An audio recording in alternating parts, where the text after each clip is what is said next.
కుచ్చు ఫోల్డింగ్ చూడండి ఎలా చేస్తున్నాను ఒక్కసారి. ఇలా ఒకే గ్యాప్ రావాలన్నాను కదా, ఇదన్నమాట. మళ్ళీ ఇంతే క్లాత్ని తీసి ఇలా ఫోల్డ్ చేయాలి.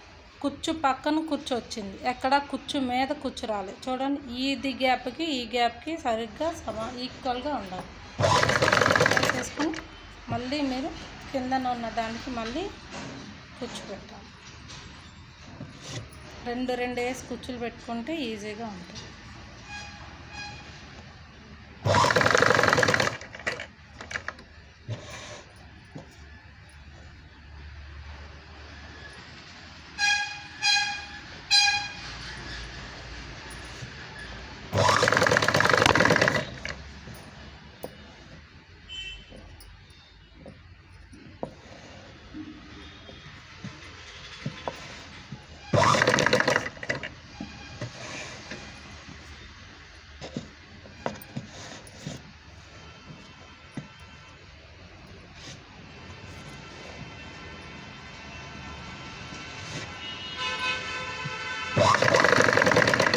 ఇలా ప్రతి కుచ్చు దగ్గర కూడా నీట్గా కుట్టు వేసుకోవాలి.